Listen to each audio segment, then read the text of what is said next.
Chapter 21. Rection. Amarok, Chenerah's friend, lover, protagonist, he was dead. So was Joliot and many other wolves and foxes. They were all irretrievably lost. The war had claimed countless victims. Victims that Chenerah had sent all to their doom. He regretted it, again and again. But the fact was that all the events could not be changed. That was now 16 years ago, past, also irretrievable.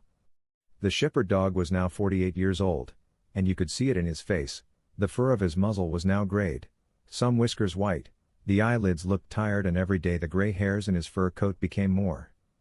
He was still very strong, but his gait was a bit stiffer than before, and he wagged his tail less often than usual. Chenerah sat in his kitchen at the dining table and looked out the window into the small garden. It was autumn, and so the small trees bore colorful foliage. A light breeze blew some of them onto the lawn, whose blades of grass, damp with rain, yielded to the wind chime. The dog was thoughtful. What had brought all this? The great showdown, which he had only barely survived, had changed many things. Humans were now decimated, their kin countable. Thus, the joint government of Arimaria, consisting of foxes and wolves, decreed that Gajans had to register.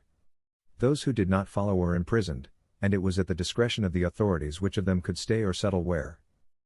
The empire of the foxes was no longer called Arimaria, but Republic of Aram Samojedin area since a few years.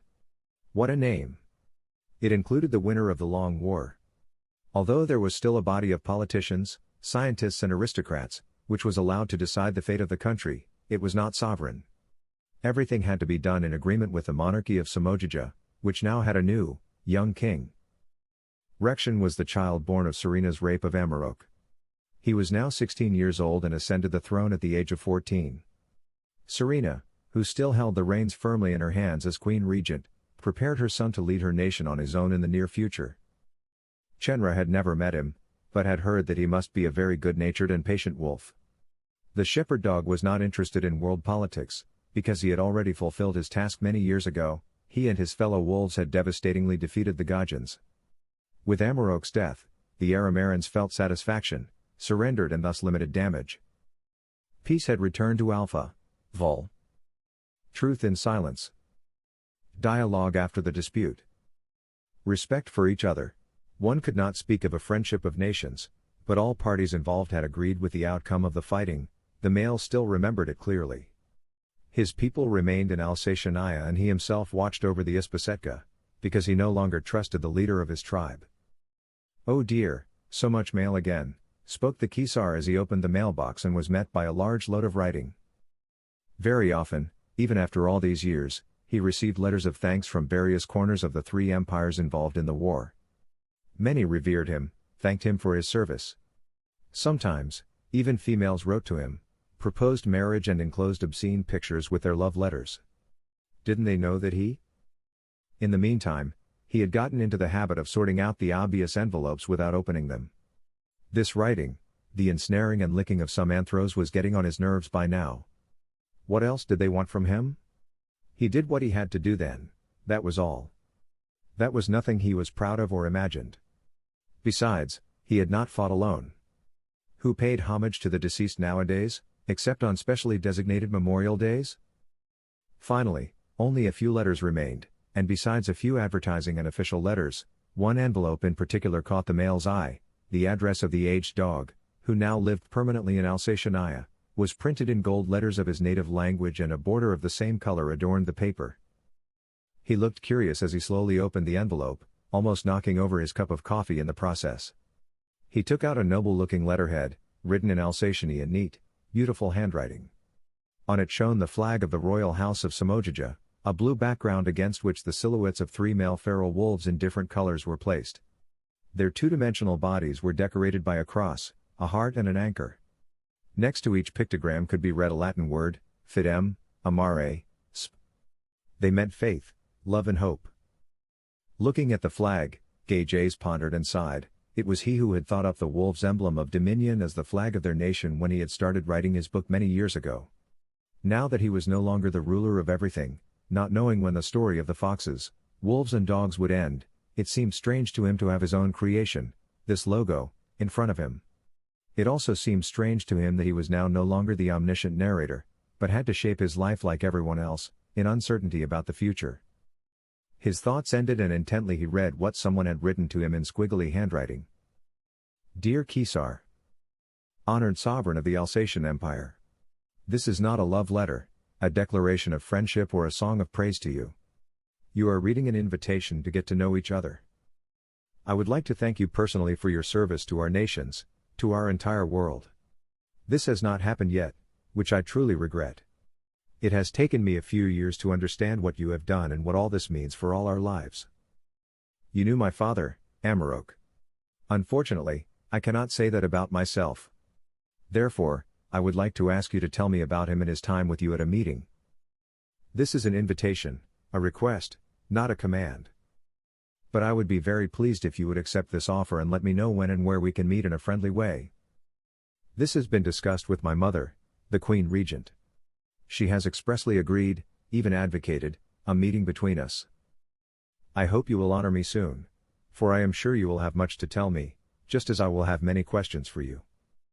In esteem, respect and curiosity about who you are. This paper was signed by none other than the King of Samojija, Rekshin. Immediately the dog noticed that the monarch must have discarded the etiquette of the court, according to which one always spoke of oneself in the pluralis majestatis. He was also surprised by the ease with which Rekshin had written. He offered him a conversation, was curious and grateful at the same time. Even though Chenerah was not politically involved, he had appropriate respect for the wolfish monarchy.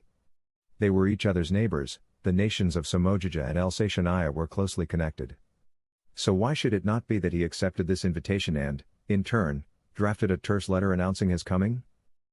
Surely he had many things to tell his former friend's son about his father. Also, some things would become uncomfortable. However, Gajaze knew that it was also part of the young monarch's growing up that he needed to know the whole truth about everything he had questions about. Talking to the young wolf would also help him come to terms with the past, put everything to rest, and regain inner peace. When Chenerah arrived in Luna, he looked around. All the damage that the war had inflicted on this city had been repaired. He had not been here for a long time. It would never have occurred to him that this place could ever have looked any different. Luna was neat, orderly, and prepared. Everything was as it had always been. Just as the Wolf Queen wanted to see this place. In the meantime, the tarred streets that the Gajan had laid out, had been removed again. Many things were dismantled, some had been integrated into the cityscape, as long as it seemed useful to the Queen. Here it was wolfish again, free of people. In contrast to Arimaria, Samojija, like the neighboring country of Alsatiania, tolerated no earthlings on its soil.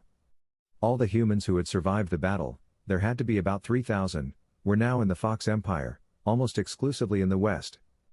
They were defeated and under control. Soon, the news said, their deportation back to Gaja would begin. Before the end of the year, Alpha Vol would be completely free of earthlings. Arriving at the palace, Chenerah was now standing in front of the garden gate. A servant looked snobbishly through his glass box and asked hoarsely, "Yes, please?" "I am Chenerah Gajaze and I have to speak with His Majesty the King." "I am announced."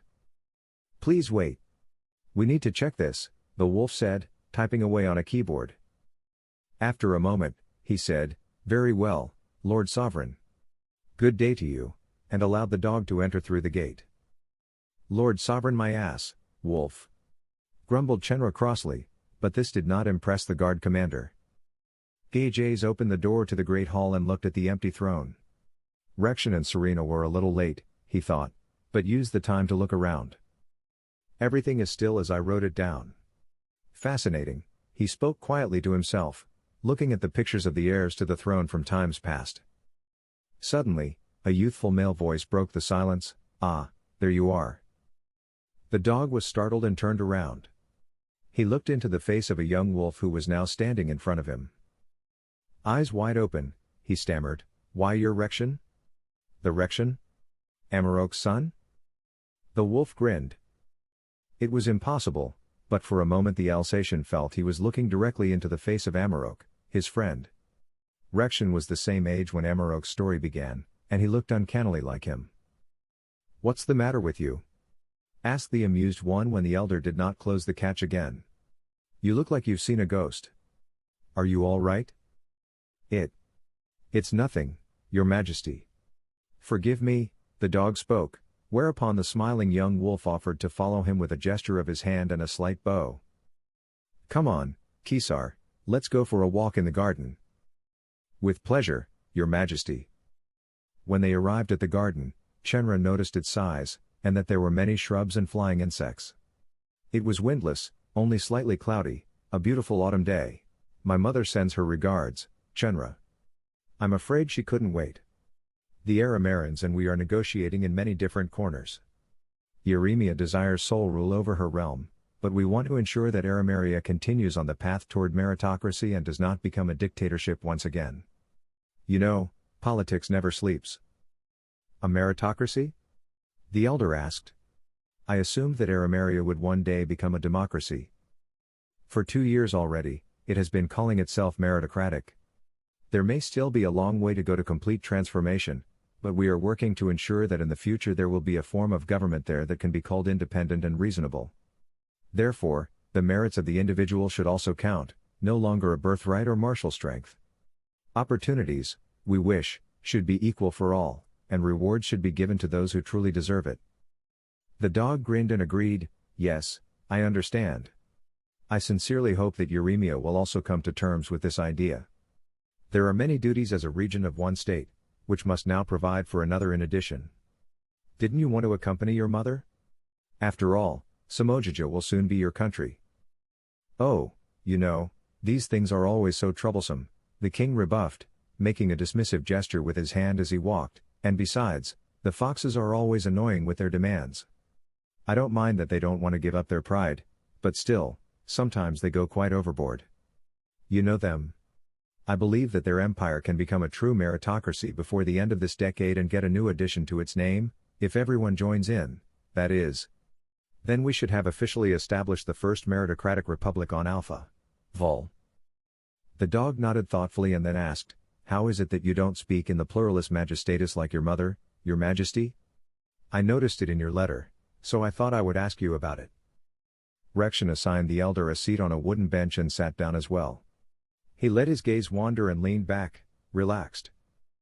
My mother taught me that it makes sense to show respect to strangers and friends. However, I don't want to address myself as I would a stranger or friend. That wouldn't be me. I'm not a we, I'm just a me. It may bend tradition a bit, but it does not break it. I would also like to offer you the you. I am Rection, not Your Majesty, not to you, who are a hero and, moreover, an Alsatian, not one of my subjects. This attitude and the offer that followed visibly surprised the person in question. Perplexed, he nodded and asked that the Wolf King also address him by his first name. So it's a deal, then, the wolf rejoiced, adding that politics would work that way, too. So, Chenerah, tell me who my father was. What was he like? He then asked. The dog sighed and pondered. Where should he start? My mother has already told me many things, about everything that happened years ago. She met my father here, in this castle, gave him honorary citizenship. Later, he helped her get into the bunker below the leader's headquarters in Bolmare. Oh, what am I talking about, you know all this anyway.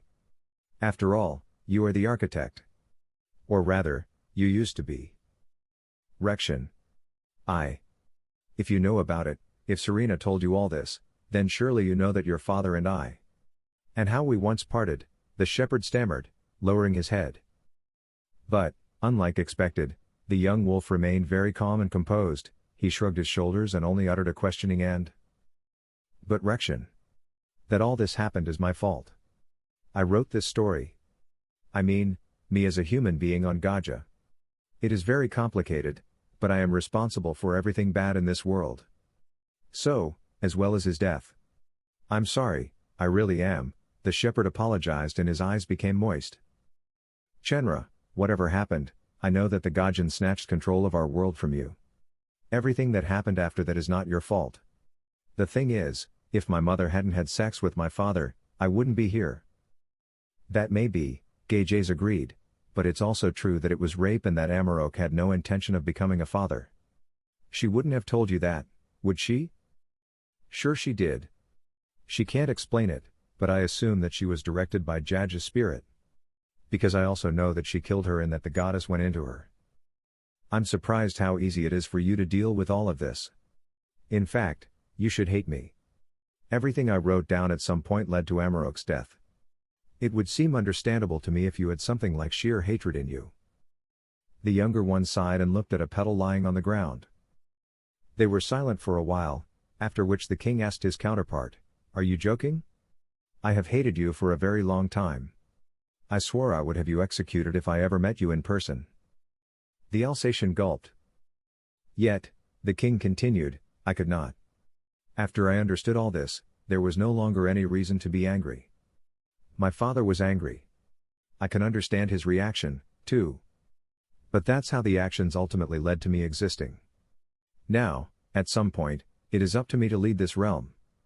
And I do not intend to become a despot or begin my reign by assassinating an old friend of my nation." Again he smiled. Chenerah, however, could not believe it. This wolf, visually so similar to Amarok, was quite different from the latter. He was understanding, calm, and did not seem to feel hatred in the slightest. Surely he would become a great, righteous king whom the people loved. "I don't even know how to answer that, Rection," he admitted. "I had assumed you were angry, filled with hatred, and bent on revenge. But that doesn't seem to be the case. How is it that you are so different?" The monarch stood up and Chenerah did the same. Again, they walked a little and were silent for a moment. All the while, Gajaze looked sheepishly at the ground, which his companion noticed and suddenly put his hand on his shoulder. "All is well," he said, punctuated by a surprised look from the dog. "Isn't it everyone's wish that future generations learn from the mistakes of their predecessors and become more understanding so they don't happen again?" Now the Alsatian also smiled and raised his head again. "You are absolutely right. I have made mistakes. We all have, somehow. Some things went wrong, or intended differently. These things just happened and can't be changed. Then we should all learn from them so that they don't happen again. They say that history happens again and again in a similar form. But if we are strong enough, work on ourselves, then we can make sure it doesn't. We break the cycle." The male strolled back to the castle and Rection spoke to one of his servants. "The Lord Sovereign and I are going out. Please see that the Queen is informed that it will probably be late." "Of course, Your Majesty." The shepherd dog was pleasantly surprised when the king smiled at him and said, "Come, Chenerah. Let's go have a drink and talk about your troubled history and all of our futures. I'll show you how wolves really party." "Very well, Rection," he received back approvingly from his counterpart, and so they walked toward downtown. Meanwhile, the young monarch asked the dog soldier about Amarok, saying that he was also a hero for him. He wanted to know everything about him, what he liked, what his characteristics were, his relationship with Chenerah. "I'm sorry, but I have to pester you. After all, I also want to understand why I'm the way I am." The Alsatian spoke calmly. "That's all right. Enlightenment about history should be important for each of us. Your father was a brave wolf who wanted to hand himself over just to let the strife of nations end. An inner anger stirred in him when he had to admit that Amarok's plan failed, however, because Ardos, then his best friend and brother in spirit, supported the dastardly plan of the leader and Yeremia, who let Amarok walk into a trap. Ardos was my last casualty of this war, after all," he grumbled, catching sight of one of the king's fangs. He understood immediately, but wanted to know what had happened right after his father's death. "Let's have a drink first, Rection. I think after a glass or two of Capaci my tongue will loosen up and I'll find it easier." The wolf nodded in agreement. In a marketplace, a few paces away, Chenerah saw a statue whose posture struck him as unusual. "Rection, I'd like to take a look at that, if that's all right," he spoke, walking towards it, spellbound. "Of course," spoke the wolf and followed. Chapter T2. Journey to the Origin. Lightly walking through the castle garden, Chenerah contemplated its appearance one more time. Every flower, every blade of grass, the order here, he had thought of all this as the creator of Vulpes Lupus Canis. Sadness came over him when he thought that soon all this would no longer exist, would never have existed. He sighed loudly and tried to distract himself from these feelings. After all, what he was about to do was supposed to end suffering, not create new suffering. While he would have liked to turn around and get to know Rection better, every additional day he waited was now one too many. He could not, out of selfish motives like curiosity, not do something that he knew would change everything for the better. He walked briskly to a fast travel station to take a train toward Alsatia. He almost overlooked the fact that autumn had turned all the green into many shades of yellow and brown. The subtle beauty he had designed for the three realms of Arameria, Samojaja, and Alsatia played a minor role in his book, but was always recognizable. The vastness of the lands, the many lakes and rivers, everything had its place, its existence, its justification in it. Just as the writer of a book was made of stardust, every being, every place, every thought had sprung from a pen whose ink was made of the same elements as he. During the train ride, the male dog thought about whether the architect knew what he was up to. After all, he had detached himself from his protagonist, leaving him thinking and acting independently. So, could he suspect something? Was he perhaps still steering? The Kesar sank into pondering. What would happen to all his acquaintances and the individual characters if he were actually successful? What did his plan mean for the Vulpes Lupus Canis, for his own existence? He had already told Rection that they would never see each other again, but was that true? Everything was now uncertain. But this, it seemed, was the spirit of the life of an independent, striving individual.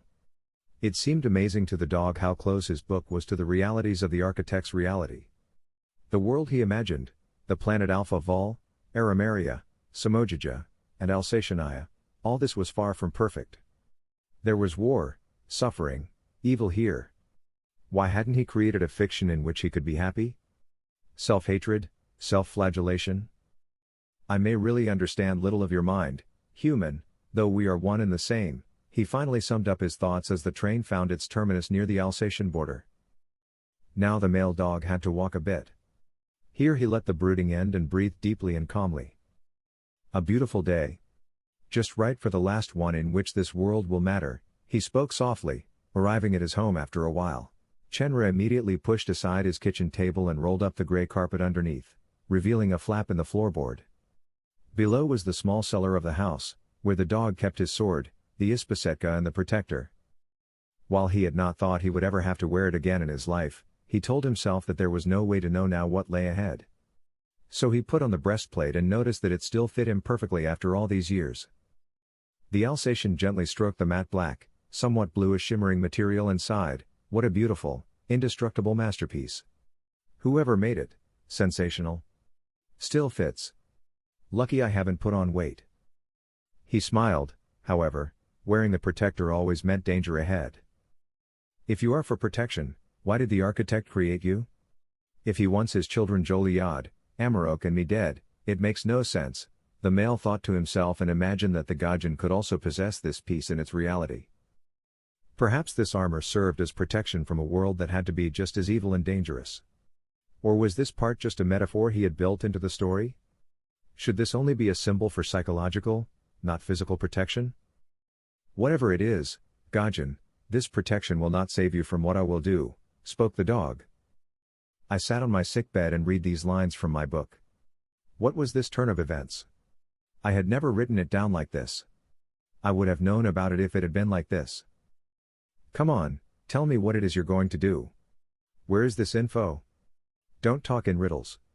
I implore you, Chenerah, don't do anything you might regret later, I said, reading the book. Why didn't he tell me what he was about to implement? I could feel his thoughts, but they were of no real importance. Damn. He protected himself by letting me sit there ignorantly. This dog took advantage of the fact that he could now act independently and shape history himself. I bit the insides of my cheeks and became angry. Shit, I shouted. I need to know. Briskly, the Kesar took the shining sword, put it in its scabbard and stowed the ispasetka in a pouch attached to his belt. He climbed out of the cellar vault and looked around his apartment one last time. A frugal, low-key dog, he had furnished his home pragmatically and simply, white furniture, black dishes and cutlery, vases and other objects for contrast. There was no playfulness, no ornate style, but no clutter either. Everything had its place, almost like in the garden of the Wolf Queen. Functional simplicity meant order to the dog, and order meant security, clarity and tranquility to him. Well then, the dog sighed and left the house. Later, When he arrived at a fast travel station and wanted to go to Bolmare, he read on the display board that the current train would be cancelled. But the next one was to follow in a few moments. The male sat down and looked around. A few more passengers were walking up and down the platform. Some were studying information boards, others were talking to themselves about the train cancellation.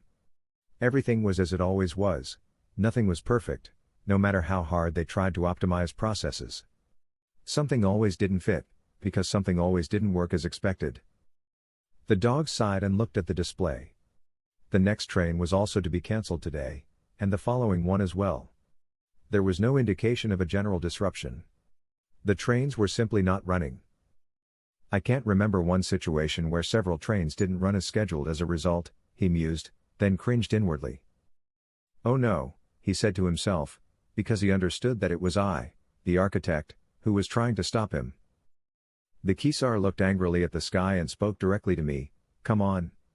Let it be. I'll walk if need be. I understood that more was needed to stop him. The sovereign had already stood up again when he heard a whirring sound, which was very quiet at first and then became louder and louder. He guessed that a train was approaching, and the sound indicated that it was approaching at high speed and did not seem to slow down. What the?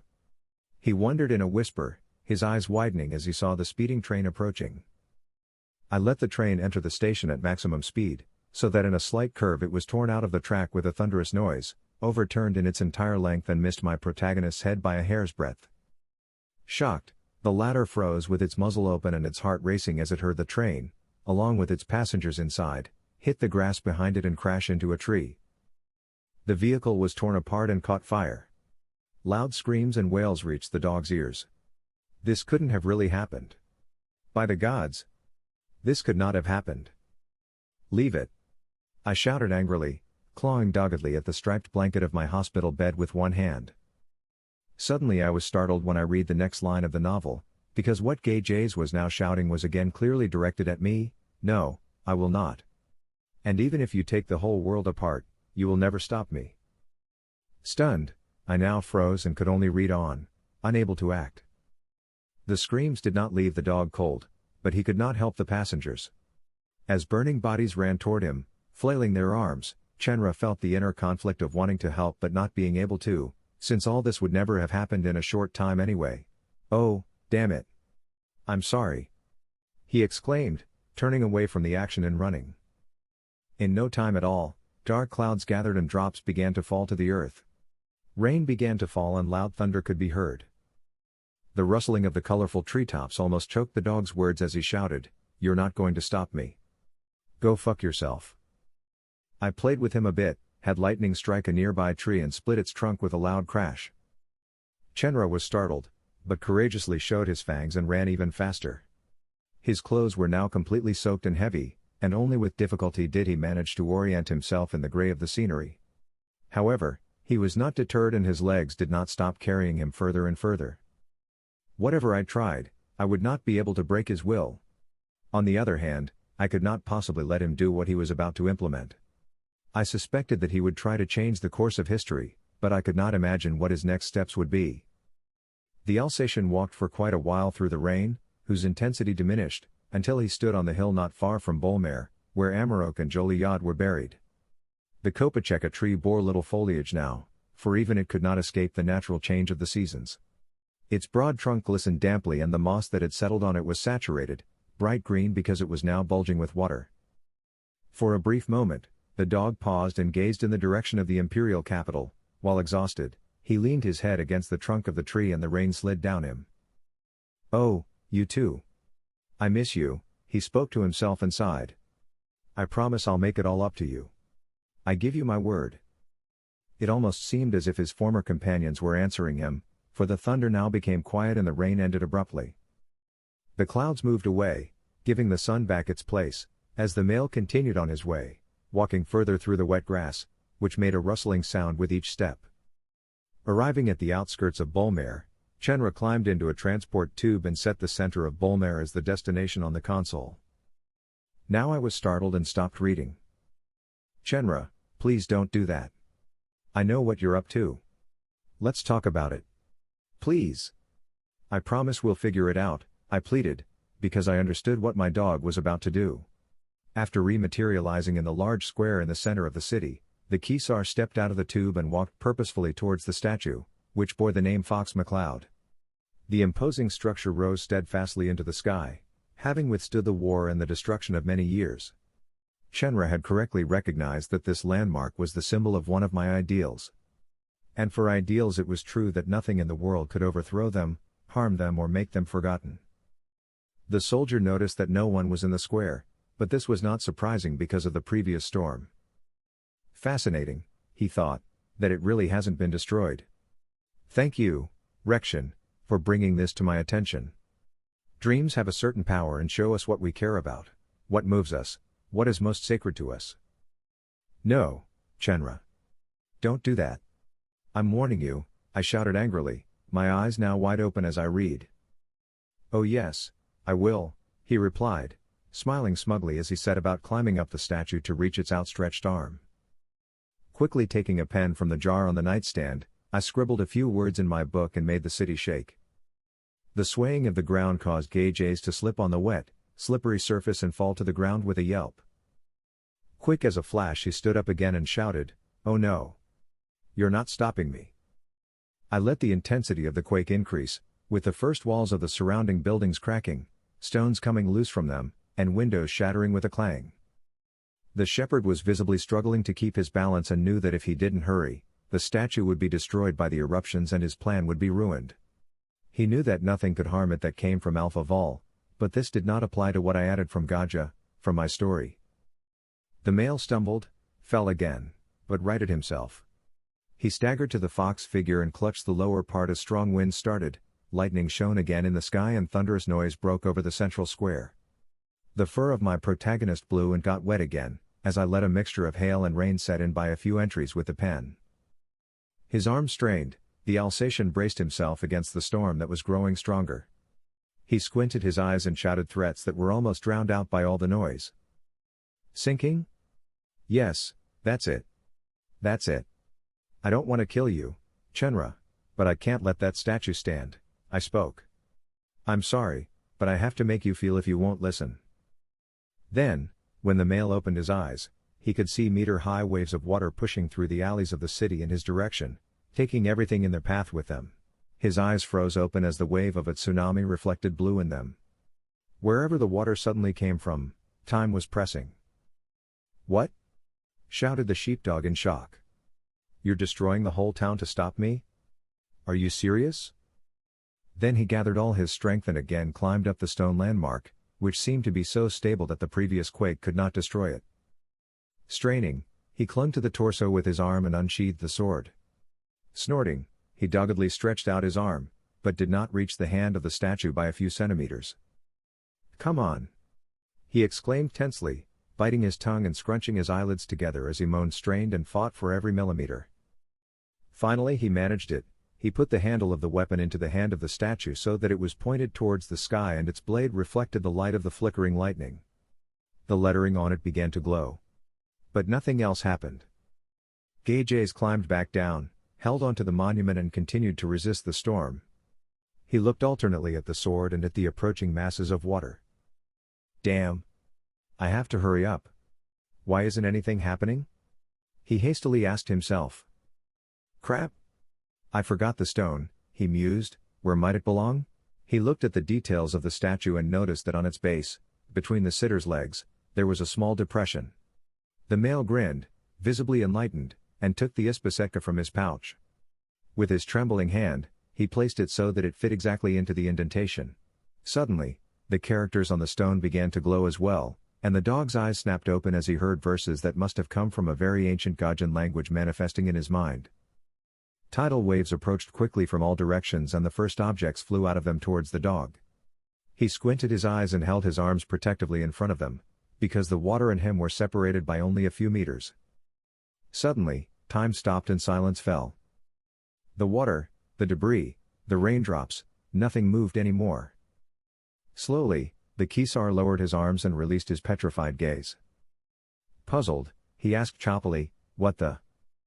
A few centimeters in front of his body the wave had stopped, could not carry him away and destroy the statue. No. Damn it, I screamed angrily, shouting no, no, no. Over and over again, furiously drumming my fists on the pages of the book on my lap. Everything around Chenerah became more and more bathed in white until a broad beam of light emerged from the sword that seemed to reach into space. It was dead silent around him, and the male could see a mysterious silhouette, shaped like an anthro, wrap itself around the beam of light and quickly glide along it towards the sky. "Area?" he asked, calling out, and then heard a soft, feminine voice saying in his mind, "I will protect you on your journey, Chenerah. I thank you. You have thus fulfilled my destiny, and now I will help you fulfill yours." When I had calmed down and realized that the dog would escape me by a hair's breadth, the question of how forced itself upon me. I knew that Area was in the sword in the form of a ghost. But I had no intention of ever releasing her from it. It seemed as if the goddess herself made the decision to stand in the way of my violence against Gajaze. What this one did not know, he did not carry his name without reason, who honors the mother and is from the earth. He had brought the wolf mother of all to this place, so that she could protect him from what should happen now. His journey led to Gaja, to me. The one who had created Area and him, like everything else that existed in the Vulpes Lupus Canis. Everything around him turned into white light and the outlines of the surroundings disappeared. A strong tingling sensation ran through the dog's body as he raised his arms, caught sight of his hands and realized that they were beginning to dissolve. I hope I did the right thing, he thought, feeling true fear for the first time in his life. What if he was wrong and now had to die? Would the mother really be able to protect him? Sharp pain, all over the body, made Chenerah start to scream and writhe. Surrounded by brightness, he fell on his side, closed his eyes and felt like he was being torn apart. Several times he turned, alternately panting and screaming, full of fear of losing everything. Then everything was quiet. It was quiet and perfect. A smooth, reflective surface of water. The Gajaze, surrounded by dark nothingness. Suddenly, a drop of water hit the surface of the lake, creating commotion and a distortion of Chenerah's reflection on it. A loud dripping sound was heard.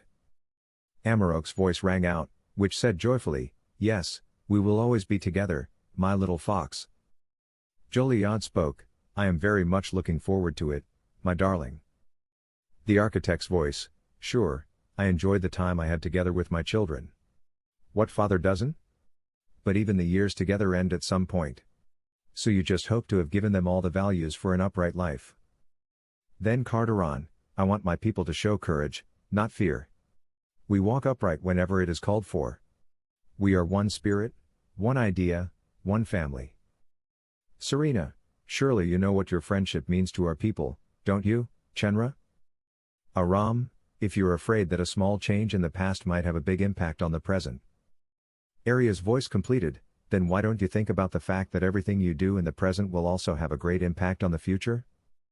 Chenerah opened his eyes, he looked into the cloudless sky, in which a few birds were circling. There was no wind and it was exceptionally warm, almost hot, around him. The dog was breathing heavily. What had he just experienced? Where were all those familiar voices coming from? What were they trying to tell him? They were not sayings that he, who knew the contents of his book, had ever written down. Carteron, Joliad, Amarok, Aram, and Area. They were all dead. Had they really said these things once? Why didn't he remember them? What did they mean? Ah! Ouch! Complained the Alsatian, straightening up. He twisted his head in different directions, causing his joints and vertebrae to crack audibly. Sitting down, he looked around and realized that he was surrounded by sand. Dunes were visible in the distance. No greenery was here, no trees, no grass, only yellow sand. "Where am I?" asked Chenerah quietly, standing up. He was sure that he was still alive, that the wolf mother had protected him. It was clear that the statue in Bulmer must have teleported him somewhere. But where? The male had hoped to get to Gaja, and with the help of the Ispasetka, the point of origin, also to the past, but had that actually happened? On Alpha Vol, he knew, he was not. There were no deserts there. He had never seen such a large amount of sand. He had to be on Gaja. But where and, more importantly, when was he? The dog looked at the sun and knew, if he didn't find shade somewhere quickly, he would have to die of thirst. Furry anthros were not designed for such temperatures and environments in the long run. The fur protected them from cold and heat, but what he found here, he could not survive for long. The Kesar was aware of that. "Wherever I am, I'd better get moving," he said to himself and just walked straight ahead. After all, it made no difference in which direction he walked. Eventually he would find out where he was now. Suddenly, the thread of Chenerah's story had disappeared from my view. I read that he was in another place, but I did not know where it was. I called out for him, his name, his title, but he no longer answered me. So I sat on my bed and was desperate. The dog, he was probably on my planet. The text went on, but differently than I had written it down. I could not steer now, only read on. Everything what happened, I had to follow idly, without that I could have guessed where he was and what would happen now. My eyes became moist when I realized that I had lost the wheel. Everything had now slipped out of my hands and I had no idea what Chenerah would do now. I became angry and shouted again, drumming with my fists on the book, which lay on my emaciated, pale legs. "You fucking story. I hate you. And I hate you, Chenerah. Damn you. Where are you?" The Alsatian kept running incessantly until he started panting. So little oxygen, such warm air. There was no path to be seen, no change in sight. What kind of barren, hostile place was this? He must have walked for a few hours. Each step seemed to him as if he had weights on his paws, which sank again and again in the hot, golden powder. Finally, he could go no further, dropped into the sand and looked up at the sky. "I guess it never ends," he said to himself, panting faster and feeling like his whole skin was on fire. Obviously, there was no way out of here. He had to die and bury his plan. Completely in vain, he had tried to get to Gaja and nothing had come of it. His throat burned with every breath and his thirst increased. He closed his eyes as a light breeze blew grains of sand against his face, bound into a brown, viscous mass by the saliva running down. His protector cooled him a bit, made sure he didn't instantly boil over inside. Tired, so tired, thought the male, his breathing becoming slower and shallower again. When delirium set in the dog's head, he lost his strength. He was suddenly frightened, because someone had thrown sand in his face. He quickly straightened his upper body and coughed. When he looked up and put his hand protectively in front of his face, he looked into the big eyes of an unknown animal, which licked his forehead with a long, sticky tongue. When the view cleared, the Kesar realized that it was a camel. On it sat a figure, whose head was wrapped with cloth. It spoke in a language incomprehensible to Chenerah, but seemed cheerful and well-meaning. With an elegant leap, the creature climbed down from the camel and bent toward the shepherd, who could then see two brown eyes through a slit in the fabric, which undoubtedly had to belong to a Gajan. Immediately, the Alsatian smiled, then chuckled and dropped back into the sand. "I did it," he rejoiced, holding his hands in front of his face. "I'm on Gaja. By the gods, I'm there. Area, thank you." The human looked irritated, not understanding why the stranger was laughing. "Alam wa salam. Is everything all right with you, dog god?" he asked when he realized that Gajaze was using a different language from his own. He spoke somewhat brokenly and with a smoky voice, but did not appear dangerous or aggressive. The dog straightened up again and finished his laughter. "All is well," he spoke. "I made it. I'm exactly where I wanted to be." Unprompted, the human held out a leather hose to his counterpart and offered, "Drink, dog god, drink." Hastily, the male dog took the hose, opened its cap and poured the water down his throat. With a loud gulp, he rinsed the sand from his throat and the wet cooled his tongue, which was swollen from the heat. Watching him attentively, the man smiled. "They call me Elioni. How did you get out this far? Don't you know it's dangerous to travel the Black Country without water and supplies?" The Kesar finished drinking and thanked him several times, breathing hastily. This man, whoever he was, had just saved his life. The Black Country? Honestly, I don't see anything black here. Where am I? The human knelt down next to the dog and removed the cloth band from his face so Chenerah could make out a middle-aged man who had to be of Arab descent. "How about you tell me your name first?" he spoke. "Oh, yes," spoke the Alsatian, "I should. I'm sorry. I'm Chenerah Gajaze, and I've come from so far away you won't believe me. I can't explain to myself how it happened, but now I'm here. Wherever that may be. Elione looked incredulous and then chuckled. Are you telling me you don't know how you got here? You are in Tamari, my friend. Tamari? Is that true? The male spoke perplexed and opened his mouth. Now it was clear to him where he was. I'm in Egypt? That's... What, Egypt? But why? Why should your origin be there? I am your creator, I shouted loudly and dropped my jaw.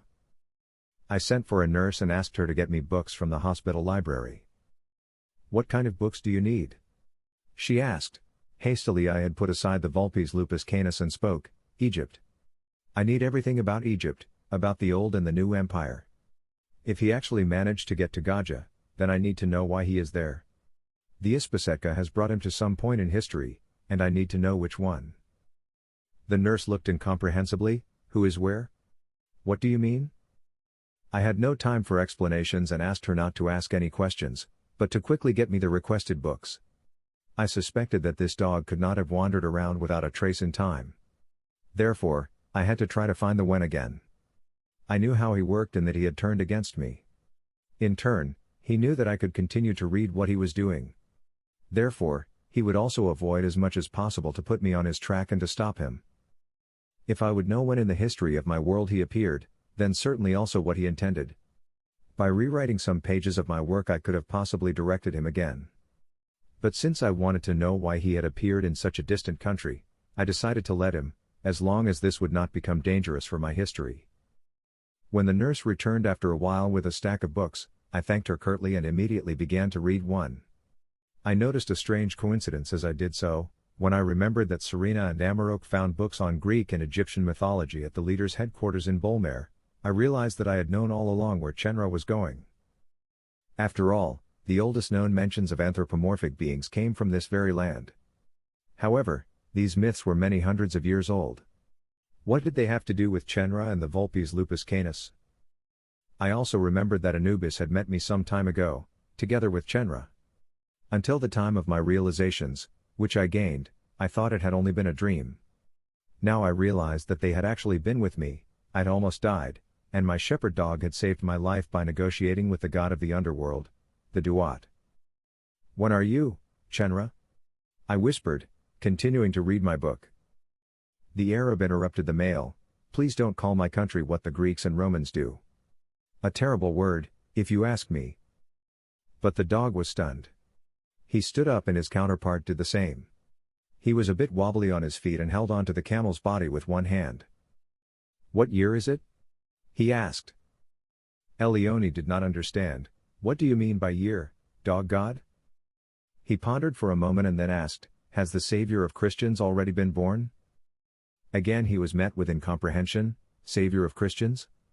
What are you talking about, friend? Immediately it became clear to the shepherd, and also me reading, that he must be at a time before the birth of Jesus. If the so-called Redeemer had already been born, presumably every man would have known it already. Okay, Gajaze now said thoughtfully, then that means I've traveled over 2,000 years into the past.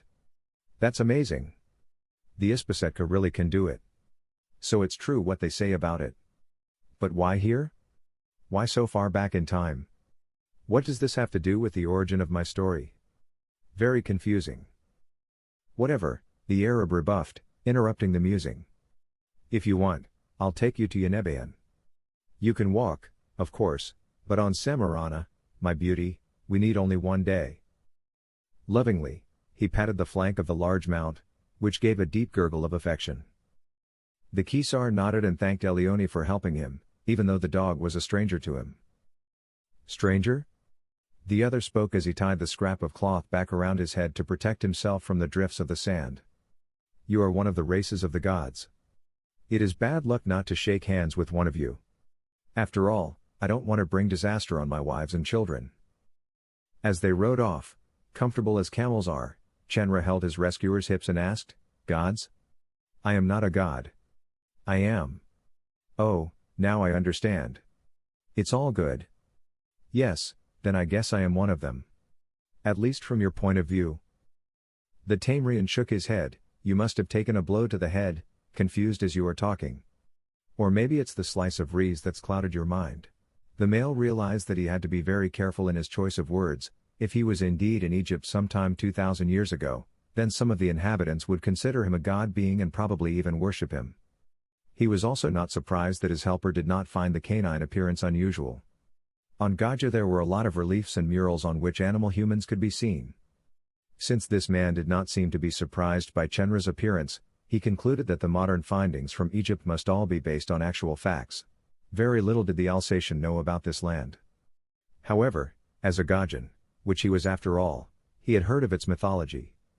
He had always wondered what could be true about all that was known from science fiction books and movies. Anthropomorphic beings had actually existed on Gaja, but no one had been able to prove this in modern times. Why did they no longer exist in modern times, only on Alpha Vul? Probably assuming that the architect could still follow his steps, reading the events, Chenerah avoided a question about the current region of Egypt. It would have been conceivable that the creator of the Vulpes Lupus Canis would be able to delimit the year in which the dog was now. Get some sleep, friend. I'll keep my eyes open. Your body is still weak, the Arab spoke and, staring thoughtfully into the distance, sucked on a green leaf. The Alsatian sighed and confessed that his rescuer spoke true words. So he leaned forward and rested his head on the rider's back. A few seconds later, he fixed in his mind the rhythmic walking movements of the camel, which made him pass into dreamless sleep. Here we are, dog god Chenerah Gajaze. Wake up. A voice sounded. The dog winked. Where are we? Have I slept at all? Elioni jumped off his camel and helped his drowsy companion to do the same. Now let's go to my house first, or the Rees disc will kill you. Only slowly did the male's thoughts clear up. He realized that they must be in a village or a city. They were standing on a sandy square, where makeshift stalls could be found everywhere, whose protection from the sunlight consisted of colorful scraps of cloth. There was a hustle and bustle, and everywhere people of different ages and both sexes were walking around. As if it were a matter of course, animals of different species trotted among them, poultry, goats and ancient dogs. They all had nothing in common with the anthros Chenerah knew from Alpha Vul. They were feral animals, not capable of language, and served humans merely as livestock and food animals. An Arabic language was undoubtedly spoken here, but Gajaze did not understand it. The confusion was occasionally pierced by shouts in another language, which the male dog could locate in Greek. Greek and Arabic? He asked the attendant, who pushed his mount through the crowd while some people eyed the strange, dusty, canine guest. Obviously, not everyone had already met an anthro. The human man confirmed, yes, of course you will find Greeks here, in Yenebaean. Well, and Romans, of course. But I can't stand them. Very few can, which is why they don't show up very often. Yenebaean? The dog had already heard the name of this city. The architect had read in his past about a legendary place, which served as a place of worship for the jackal-headed god Anubis. The city had been named after him. In Gaja, it was called Anubaean in the Western world, which came from the Greek way of speaking. But in the now time, from which the Kesar came, it did not exist, or did not exist anymore. It was not clarified whether it had ever existed. Now he knew, probably as the only one who knew the now time, that it must have actually been so. I thought this city was a myth, the male admitted, looking at the yellow columns arranged around the marketplace. On them stood small sculptures of the god of the underworld, which the ravages of time had gnawed, but were not able to make them disappear completely. Whatever you say, dog god. We'll take care of you, the attendant spoke as they arrived at a stone dwelling. Here we are. They went inside and the male looked around. In one corner, smoking logs smoldered under a large cauldron, and the floor was covered with colorful, knotted rugs. A few veiled people of slender stature sat around a boulder, grinding grain seeds into flour with stones. As the two entered the room, the Alsatian noticed that some of them pulled their veils more tightly over their faces and lowered their heads, as if avoiding eye contact with the men at all costs. Elioni offered the shepherd a seat at a wooden table. Take a seat and be our guest, Chenerah. The male dog did as he was told, and the host also sat down. As if on cue, two of the veiled men stood up and placed jugs at the table, which they humbly filled with water. Chenerah tried to make out the face of the servant, but he knew how to turn his head to the side to prevent this. These are my 4 wives. They will give you everything you want. My children are on their way to fetch water, the man now explained, and Gajaze understood that women had a different status here than he knew from the present time. Are all the women here servants? In the dwelling the temperature was pleasantly cool and the air fresh. The smoke that came from under the boiler disappeared through an opening in the ceiling. While drinking from the jug, Elione did not answer this question, but wanted to know, you are not from here, not from Chenerah, right? No, you're right, the dog admitted, but he didn't speak the untruth either when he added, I come from very far away. There it is different. Women live on equal terms with men. It was clear to Chenerah that he had to conceal the truth of his origin. People in the Egypt of the past could do nothing with things like time travel, alien worlds, the future. He also thought about the fact that he could disturb the timeline sensitively, should someone learn about his origin. It was necessary to avoid changing the course of time on Gaja at all costs. At least for the time being. The consequences would not have been foreseeable, which is why the male wanted to get an overview of when and where. If that is so, his host spoke, then you may not even know that in my country women have a high status. They can also hold political office. Like, for example, our current pharaoh Cleopatra. Yes, I understand, the Alsatian hastily interrupted him. What a bummer. Now the architect knows that Cleopatra rules, he then thought. With the interruption, he made sure that at least it was not clear which Cleopatra was currently in power. Thus, even if the author were reading along, he could not determine exactly where in time his protégé was. Forgive me, Elione. I am just tired. The trip wasn't very restful. I feel like I haven't slept. The man grinned, I understand that well, dog god. I have a second room back there. You can wash up and rest there. My women will be happy to take care of cleaning your gear, giving you clothes, and making your rest comfortable. He gestured with a hand to an opening in the wall through which light flickers of a fire were coming. The male nodded, and when he stood up, Elione unexpectedly grabbed him by the shoulder. The dog was startled when the human touched the protector and asked him, where is your armor from? That which you wear around your chest is not made of the materials I know. Nor are your legs wrapped in leather or wool. Where do you get such fine cloth? Macedonia? Then it occurred to Chenerah that he had not considered that while the protector would be useful, it might seem too exotic to those he was to meet in the past. Well, he explained, in my country, this chestwear is considered a status symbol. It is passed down from generation to generation. So it is an heirloom. I don't know how old it is or what it's made of. I thought it was useful for my journey, that's all. Suddenly, the human man bowed and asked for forgiveness, ashamed, please forgive me for touching you, dog god. I don't know what came over me. I'm sorry. Chenerah recognized the embarrassed touch of the master of the house, which he expressed convincingly, even in front of his wives. It's all right. Even if you say I'm a god, at least I'm a good one of them. Of course, you are forgiven. Elione nodded and noted that the breastplate was a superbly crafted piece that surely cost a lot. The dog explained, I can't say for sure, Elione. It is, as I said, an heirloom. I know neither its age, nor the material, nor its original price. In any case, I would not sell it. That would bring shame on the family. I'm sure you're right, sir, the man smiled. The sheepdog also grinned and bowed briefly to signal to those present that he would now go and rest. He entered the sparsely furnished side room. A small table stood next to a straw bed, from which the Alsatian had previously had to expel a goat that had been sleeping peacefully. A large tub was found here, already filled with steaming water. Finally taking a bath again. I've already missed that, Chenerah thought to himself and took off the dusty clothes. He let himself sink into the warm water and sighed loudly, closing his eyes and thinking, what would happen now, where should he start in his search for the origin? Was he in the right place? Egypt. That might be the cradle of civilization on Gaja, but what did the Vulpes Lupus Canis have to do with it? Why had the Ispisetka led him to this day, to this moment? Egypt, Chenerah, was already several thousand years old, measured from the point in time when Chenerah had put his paws in the sand. So why was he here right now? Suddenly he was harshly jerked out of his thoughts when Elione's voice rang out, Chenerah. We thought that the sweetness of female company would surely contribute to your relaxation. This is my wife Esmeralda. She will give you fulfillment and take care of you. The male looked perplexed when he saw a Gajan woman in front of him, who was wrapped in thin cloth, but suddenly dropped it and thus stood stark naked. Elione, I want to thank you, but...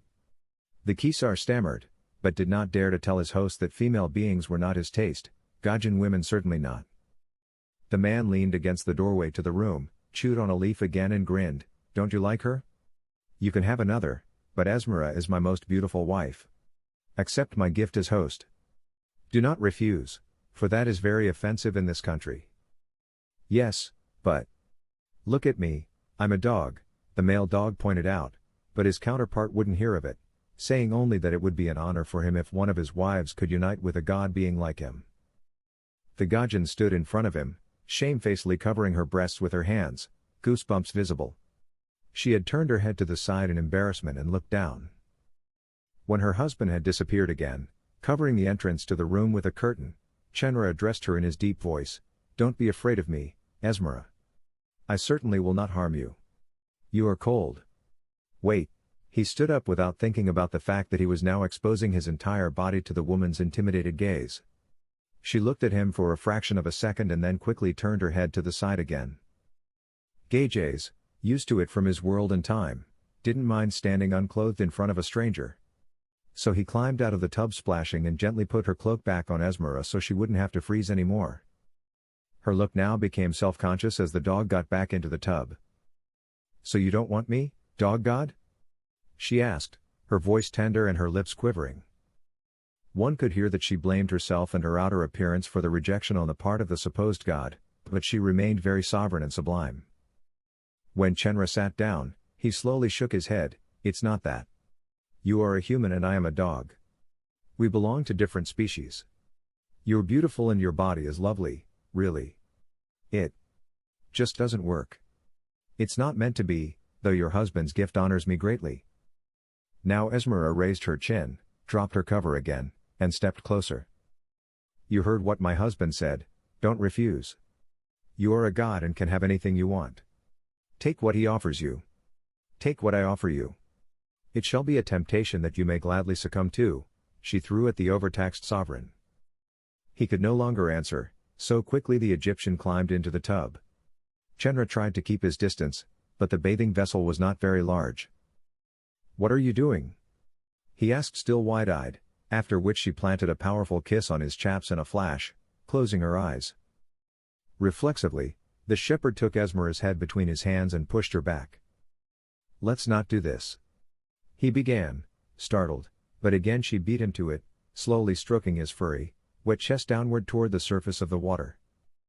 She looked at her counterpart attentively, while he sat motionless, tensed all his muscles and water drops ran along his massive body. She said softly, so many scars and such a strong body. You must have fought many battles, if not be a hero, my dog god. Surely you have seen much, experienced much. You need rest. I sense that you are very tense. Let it be my task to bring you relief. I'm not a... Ah. Before he could utter the sentence, Esmera had already slipped her hand under the surface of the water and was purposefully grasping his manhood. What was at first uncomfortable for him turned more and more into a feeling of well-being for the male when Elione's wife brought her second hand also between his thighs into a position a little further down and began to massage. Now the Alsatian's mind stopped and all his muscles relaxed little by little. His shocked look changed to one of pleasure and his emotional excitement gave way more and more to sexual excitement. Yes, men, I said to myself as I read the last lines. The smaller part of the brain is located somewhere else. And when that takes control, it's all over. I didn't think a female, a human, could do that to him. Could this be happening right now? Was there just a human woman, who had lived factually quite a few years before him, manipulating his manhood at this moment? Not even in his wildest fantasies or the strangest dreams could the dog have imagined such a situation. The Gajan seemed satisfied when she felt that her counterpart was physically aroused. So she giggled softly and lowered her head into the water to let the sex with him begin and thus give the Kesar the promised satisfaction. In the dog's mind, there was something wrong with the situation, but this certainty gave room to another: he was a male and had not experienced release from sexual pressure for a long time. Unlike what was common among the Gajans, In his country one did not expose oneself unnecessarily to abstinence, but regularly let the natural urges take their course. Besides, the woman wouldn't stop the hustle and bustle now, he was sure of that. It suddenly didn't matter that she was a female and a human being. Also, an Alsatian male fared like most men of all kinds. At a certain point, his mind stopped and he played along. The idea of morality, understanding and reason now no longer existed. Why wouldn't we want to play this game, since everyone involved wanted to experience it? All that could be seen now was him sitting in the tub, relaxed with his eyes closed and the surface of the water moving rhythmically. A human hand reached up and massaged the soft flanks of the male dog, who gradually fell into ecstasy. Deep relaxation and detachment. Now everything was the same for him. The sky was close. Sudden fatigue,